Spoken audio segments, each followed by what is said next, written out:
merupakan program dari kementerian, yaitu lebih ditekankan dalam hal membaca dan menulis. Kita mulai menggerakkan dengan bagaimana membaca menulis, sehingga di Lima Kupang kita mulai membatasi anak-anak untuk penggunaan HP. Memang kegiatan literasi numerasi sesuai dengan tuntutan kurikulum ini harus dilaksanakan di sekolah.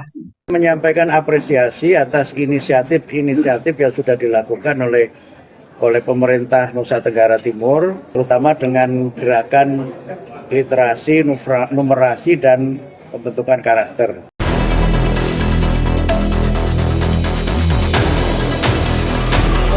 Kita mulai membatasi anak-anak. Sahabat pencinta pendidikan dimanapun saat ini berada, saat ini kita tim Polskat Media di NTT sedang berkunjung di salah satu sekolah negeri di Kota Kupang, Provinsi Nusa Tenggara Timur, tepatnya di SMA Negeri 5 Kota Kupang. Saat ini telah hadir di samping saya, di hadapan saya Ibu Kepsek, Ibu Vero akan siap memberikan penjelasan terkait bagaimana strategi membangun mutu pendidikan di sekolah ini. Selamat pagi Ibu Kepsek. Selamat pagi. Apa kabar? Baik. Baik adanya, puji Tuhan, sehat selalu ya tentunya. Baik Ibu Kepsek, dari sisi pelayanan publik ya, sekolah kita ini juga termasuk sekolah strategis dan punya nama di NTT. Ini apa strategi yang dibangun seperti apa sampai mutunya tetap dipertahankan bahkan ditingkatkan? Intinya bahwa dalam bekerja, yang pertama adalah teamwork, kerjasama, lalu kita kerja dari hati dan penuh tanggung jawab. Kalau segala sesuatu program itu sudah direncanakan dengan baik, lalu kita bertanggung jawab dalam program tersebut, pasti semuanya akan berjalan dengan baik. Luar biasa. Lalu tentu sekolah kita ini kan sekolah besar di jantung kota. Sampai saat ini secara statistik berapa banyak siswa yang kita bina di sini? Kalau di SMA Negeri 5 Kupang saat ini jumlah siswanya ada 1.238 peserta didik. 1.238 siswa ya. Lalu juga apa ya informasi yang kita peroleh bahwa sekolah kita juga menjadi sekolah rujukan titipan siswa-siswa prestasi dari luar dari kabupaten dititipkan di sini. Ini itu apa mekanisme seperti apa itu? Oh ya, yang pertama kalau di sini ada program ADEM, afirmasi pendidikan menengah, itu anak-anak yang berprestasi dari daerah, direkrut dari Dinas Pendidikan Provinsi Nusa Tenggara Timur, dan merupakan program dari kementerian, dari PKLK, dan mereka ini dititipkan di sekolah ini dan mereka belajar sama seperti anak-anak yang lain, tapi mereka diasramakan dan semua fasilitas disiapkan oleh negara. Siap, ya.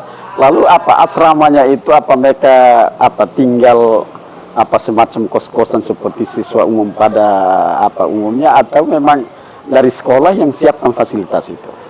Karena ini semua fasilitas, semua keuangan, semua disiapkan oleh negara, kami hanya memfasilitasi, membantu mereka, yaitu dengan mereka tinggal dalam satu lingkungan kos-kosan yang diatur oleh sekolah, tetapi membiayai dana semuanya dari kementerian.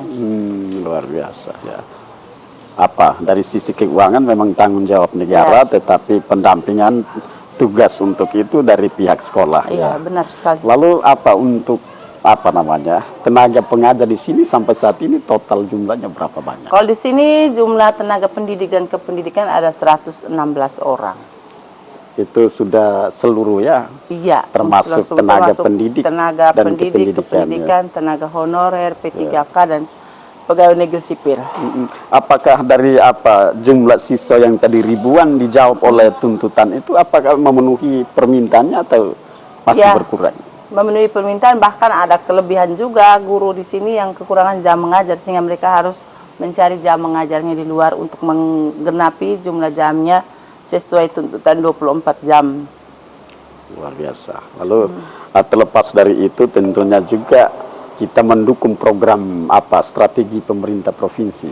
Dalam hal ini di teknis di mana Dinas Pendidikan Provinsi NTT sementara membangun satu gerakan ya. Ya, gerakan NTT membaca menulis Gentabelis. Gentabelis ya. Dari Bapak Kepala Dinas Pendidikan Kebudayaan Provinsi Nusa Tenggara, Bapak Ambrose Kodo.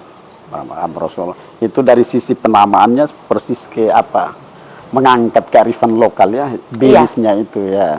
Mengangkat kearifan lokal, tetapi di dalamnya itu memuat tentang bagaimana kegiatan literasi di sekolah, yaitu lebih ditekankan dalam hal membaca dan menulis, karena kita tak ketahui bahwa di era sekarang ini banyak sekali anak-anak yang sudah malas membaca, malas menulis karena perkembangan teknologi. Ya, tapi pada hakikatnya bahwa tugas pelajar, tugas pengajar itu dia identik dengan membaca dan menulis. Ya. Iya benar, membaca dan menulis, tapi kalau tidak diatur, tidak ditata dengan baik, tidak selalu digerakkan, itu jadi sesuatu simbol saja. Sehingga kegiatan ini menurut saya ide yang cemerlang, ide yang luar biasa tentang Gentabelis, karena program Gentabelis ini sudah masuk ke lingkungan sekolah dan semua anak-anak semua kita mulai menggerakkan dengan bagaimana membaca menulis, sehingga SMA 5 khususnya SMA Negeri 5 Kupang kita mulai membatasi anak-anak untuk penggunaan HP. Handphone itu tidak digunakan lagi dalam kegiatan pembelajaran kecuali ada hal-hal yang sangat dibutuhkan oleh guru mata pelajaran. Tapi ketika mereka datang pagi, wali-wali kelas langsung mengumpulkan HP-HP mereka dan simpan di loker 5 menit sebelum pulang dan dibagikan kepada mereka. Ini untuk membiasakan anak coba membaca dan menulis sampai dengan kita sumatif bersama di asesmen itu kita menggunakan sistem sekarang uraian, tidak ada lagi pilihan ganda. Kecuali kelas 12 kita pelatihan untuk UTBK, untuk TNI Polri, untuk kedinasan, itu kita menggunakan sistem CBT. Tentunya ada pembiasaan baik, ada peningkatan. Ya. Lalu dalam kaitan mendukung program ini, itu di sekolah kita ini apakah semacam siapkan kelompok khusus kah untuk sebagai pilot projectnya itu atau seperti kalau di sekolah ini ada SK-nya, SK Gentabelisnya ada, sehingga ada orang-orang yang ditugaskan untuk mengurus, menata tentang bagaimana kira-kira program kegiatan Gentabelis ini bisa berjalan. Contoh saja kita mulai kembangkan perpustakaan, pojok baca, pohon literasi, kotak literasi, itu semua dijalankan di sekolah ini, dan memang kegiatan literasi numerasi memang sesuai dengan tuntutan kurikulum ini harus dilaksanakan di sekolah. Oke. Pertama, saya menyampaikan apresiasi atas inisiatif-inisiatif yang sudah dilakukan oleh pemerintah Nusa Tenggara Timur, terutama dengan gerakan literasi, numerasi, dan pembentukan karakter.